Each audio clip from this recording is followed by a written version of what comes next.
اور F P R مجھے تنگ کر رہی ہے، میری اہلیہ کے سانسوں پر پریشرائز کر رہی ہے۔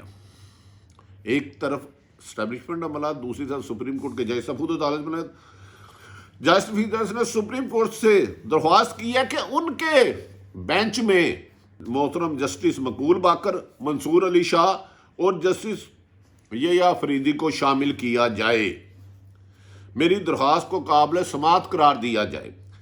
ناظرین، ہم نے اس سے پہلے اس طرح کی درخواستیں عموماً نہیں دیکھی۔ انہوں نے اپنے موقف اپنایا کہ 19 جون 2020 میں فیصلے کے پیراگراف 2 تا 11 پر نظر ثانی کر کے ان کو واپس لیا جائے۔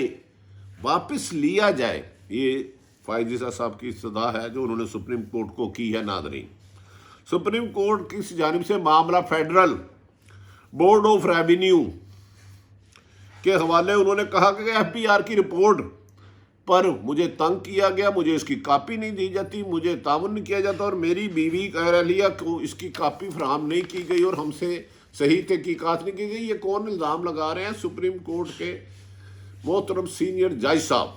تو اس ملک میں عام شہری کے ساتھ کیا ہوگا، یہ کہانی پھر صحیح۔ جسٹس فائز سر کا ایف پی آر کی رپورٹ کی صدارتی ریفرنس کی مانند میری اور میرے اہلیہ کے خلاف پروپیگنڈا اور میڈیا ٹرائل کے علاوہ کچھ نہیں، جبکہ ان کی ہر کوریج میڈیا پر بھی نشر کی جاتی ہے، کیونکہ یہ ان کا رائٹ ہے۔ اگر وہ کہہ رہے ہیں ان کے ساتھ ناانصافی اگر وہ کہہ رہے ہیں تو۔ ناظرین، انہوں نے کہا کہ فیض آباد کیس کے بعد ایم کیو ایم اور پی ٹی آئی درخواستوں میں مجھے عہدے سے ہٹانے کا مطالبہ کیا گیا، اور تو اور ناظرین، انہوں نے سابق chief justice of Pakistan Asif Saeed Khosa پر مبینہ طور پر یہ بھی کہا کہ لان میں ٹہلتے ہوئے انہوں نے مجھے ریزائن دینے کا کہا۔ اس وقت کے chief justice supreme court Asif Saeed Khosa صاحب نے فائز عیسیٰ کے مطابق ان کو ٹہلتے ہوئے ریزائن دینے کا کہا۔ ناظرین، اس قسم کے معاملات کبھی میڈیا میں نہیں آتے، کیونکہ انہوں نے ہمیں انصاف دینا ہے۔ اس پر انہوں نے اور سنگین الزامات بھی لگائے محترم فائز عیسیٰ صاحب نے۔ انہوں نے کہا بیرون ملک ادارے، انہوں نے موقع اپنایا کہ وزیر اعظم عمران خان کے حکومتی کئی عہدیدار، انہوں نے عمران خان صاحب محترم کے قریبی عہدیدار پر لگایا کہ ان کے غیر قانونی بیرون ملک اربوں روپے کی جائیداد ہے، بے پناہ جائیداد ہے، جس کے انہوں نے نام بھی لکھ ڈالے، اور ایک سابق جنرل جو موجودہ سی پیک ہے ان کا بھی نام انہوں نے اس میں لکھ ڈالا۔ انہوں نے کہا ان لوگوں نے اپنے اثاثے ظاہر نہیں کیے جن پہ فائز عیسیٰ صاحب نے درخواست میں استدعا کی، ان میں زلفی بخاری، ڈونلڈ ٹرمپ کے قریبی دوست بھی ان کے داماد کے بتائے جاتے ہیں، اور ان پر اور بھی کئی ایلیگیشن ہیں، لیکن یہ فائز عیسیٰ صاحب کی بات کر رہا ہوں۔ انہوں نے زلفی بخاری، محمد ندیم بابر اور شہباز گل کا بھی نام لیا۔ شہباز گل جو غالباً شاید اطلاعات کے مطابق کوئی دوسرے ملک کے نیشنل ہیں۔ انہوں نے اس موقع پر اور تو اور سی پیک کے سربراہ محترم ریٹائرڈ لیفٹیننٹ جنرل آصف سلیم باجوہ، مرزا شہزاد اکبر اور عثمان ڈار پر بھی بیرون ملک غیر قانونی پراپرٹیاں لینے یا اس قسم کے سنگین الزامات لگائے۔ فائز عیسیٰ کی درخواست میں کہا گیا کہ لندن میں ان سب لوگوں کی پراپرٹی کی تفصیلات بھی دی گئی جن کے میں نے نام آپ کے آگے گوش گزار کیے ہیں۔ ناظرین، یاد رہے کہ عدالت عظمیٰ کے 10 رکنی بینچ میں انہیں 7 اراکین نے مختلف حکم نامے میں پیراگراف 3 سے 11 تک کے ذریعے سپریم جوڈیشل کونسل کے سامنے دائر ریفرنس کو کالعدم قرار دیا تھا، تاہم اس کے ساتھ ان کے دیگر لوگ بھی شامل ہیں جو اس پٹیشنر ہیں۔ کیا یہ صورتحال کیوں پیدا ہوئی، کیسے ہوئی؟ انہوں نے کہا کہ میری اہلیہ محترمہ فائز عیسیٰ سرینا عیسیٰ کو بھی تنگ کیا جا رہا ہے۔ ناظرین، اس کے علاوہ حیرت ہوگی آپ کو، آج سینٹ کے ڈپٹی چیئرمین سلیم مانڈری والا بھی میدان میں آ گئے۔ انہوں نے کہا اب میری نیب کے ساتھ نہیں، پورے پاکستان کی نیب کے ساتھ جنگ ہے، جو نیب کرپشن کے خلاف کیسوں کی تحقیقات کرتا ہے، جو نیب کیسوں کے خلاف کرپشن کی تحقیقات کرتا ہے۔ انہوں نے کہا میری نہیں، میری کھلی جنگ ہے۔ اس سلسلے میں انہوں نے کچھ لوگوں کے ہمراہ پریس کانفرنس بھی کر ڈالی۔ انہوں نے کہا کہ نیب کے لوگوں کو میں دیکھتا ہوں وہ چیئرمین سینٹ میں کیسے پیش نہیں ہوتے، ان کی ڈگریاں بھی چیک کرائیں گے، ان کو اثاثے بھی بتانے ہوں گے۔ اگر ایک ملک کا سب سے انڈیپینڈنٹ ادارہ نیب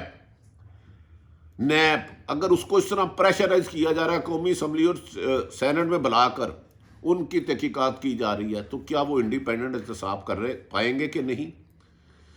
آج چیئرمین سلیم مانڈی والے کو کہا نیب والے ہوتے کون ہیں جو میرے پاس پیش نہ ہو؟ اب میری نہیں، پورے پاکستان کی جنگ ہے، یعنی کہ انہوں نے بھی سرکاری اداروں سے جنگ۔ یہ الگ بات ہے کہ میری بھی اپنی اطلاعات کے مطابق نیب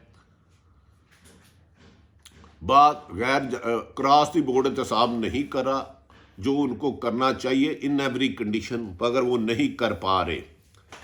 انہوں نے کہا سینٹ میں نیب کے سامنے پیش ہوگا، اس قسم کے نیب کا احتساب کرے، سینٹ کرے گا۔ اب تو پھر بھائی نیب کا دائرہ بند کر دو، پہلے سینٹ اس کا احتساب کر لے نیب کا، اگر وہ شفاف لوگ ہوں تو ان کو باہر بھیج دیا جائے، ان کو انویسٹیگیشن کے لیے بھیج دیا جائے۔ ناظرین، یہ صورتحال سنگینی کی طرف جا رہی ہے، عدلیہ پر ٹکراؤ، اسٹیبلشمنٹ ٹکراؤ، نیب پہ ٹکراؤ۔ دوسری طرف اہم ترین خبر، وزیر اعظم عمران خان کے خلاف سازشیں تیار کر لی گئی ہیں۔ یہ سارا دباؤ وزیر اعظم پی ڈی ایم کی طرح، پی ڈی ایم نے رقم کی بڑی تقسیم شروع کر دی ہے اور آخری ایک فیصلہ کیا ہے جس میں مریم نواز شریف اور وہ لانگ مارچ کر کے لاکھوں لوگ لے کے اسلام آباد جائیں گے اور پنڈی میں جا کر دھرنا دیں گے اور وہاں جلاؤ گھراؤ کریں گے۔ یہ اطلاعات اخباری خبروں کے مطابق ہے۔ اس سلسلے میں عمران خان بظاہر، عمران خان کو ان کے قریبی پرانے دوست جو ان سے مخلص ہیں، انہوں نے ان سے مشاورت کی ہے کہ اس موقع پر آپ کے ارد گرد ان الیکٹیبل مفاد پرست ٹولہ شامل ہے جن کے ساتھ آپ کی دوسری، آپ کے حکومت کے موجے لوٹنے آئے ہیں۔ آپ کو جہانگیر ترین کو ساتھ ملانا ہوگا، جہانگیر ترین کو ساتھ ملانا ہوگا، ورنہ یہ کرائسس آپ کے لیے مشکلات پیدا کر سکتا ہے۔ عمران خان کو دباؤ میں ڈالنے کے لیے مختلف ان کے لوگوں سے بھی رابطہ کیا جا رہا ہے۔ آصف علی زرداری ایک برج کا رول ادا کرنے کی کوشش کر رہے ہیں، لیکن عمران کہا یہ جا رہا ہے کہ اہم لوگوں نے ایم کیو ایم اور کاف لیگ سے رابطے کر کے نون لیگ کے ساتھ سیٹلمنٹ کرانے کی کوشش کر رہے ہیں۔ یہ لوگ کون ہیں، ان کے اہم نام ہیں اور ان کو کیا کیا لالچیں دی گئی ہیں، آنے والے دنوں میں تمام حقائق آپ تک لائیں گے۔ ناظرین، کیا عمران خان جہانگیر ترین کا ساتھ لے کر ان کی یاد ستانے لگے، ان کو اس کرائسس سے نکالیں گے؟ کیا موجودہ پی ڈی ایم آخری انتہا تک جائے گی؟ کیا عمران خان کو حکومت قربان کر دیں گے، لیکن اس موقع پر ایف آئی اے اور اینٹی کرپشن کا کردار قابل تحسین نہیں ہے، اس کو بہتر کرنا ہوگا۔ لاہور میں کچھ کرپٹ بد کردار افسر بھی تعینات ہیں۔ عمران خان صاحب خود تو ایمانداری سے حکومت کرتے ہیں، شفافیت سے کرتے ہیں، بہتر کرتے ہیں، کراس دی بورڈ کرتے جاتے ہیں، لیکن ان کے پی ایم ہاؤس میں ایک اہم خبر دیتا چلوں، ایک دو اہم لوگ نون لیگ کے رابطے میں ہیں جو عمران خان کی مشاورت میں بھی ہوتے ہیں۔ ہم توقع کرتے ہیں کہ آنے والے دنوں میں پاکستان کے لیے بہتر ہوگا۔ ایک طرف بھارت کی سازش، ایک طرف انٹرنل پاکستان میں ہونے والی سازشیں، یہ پاکستان کے لیے بہتر نہیں ہے۔ ناظرین، عارف حمید بھٹی کی گفتگو پسند آئے تو ہو سکے تو چینل سبسکرائب کریں، اپنے ارد گرد رہنے والوں کی خوشیوں کا خیال رکھیں۔ پاکستان زندہ باد۔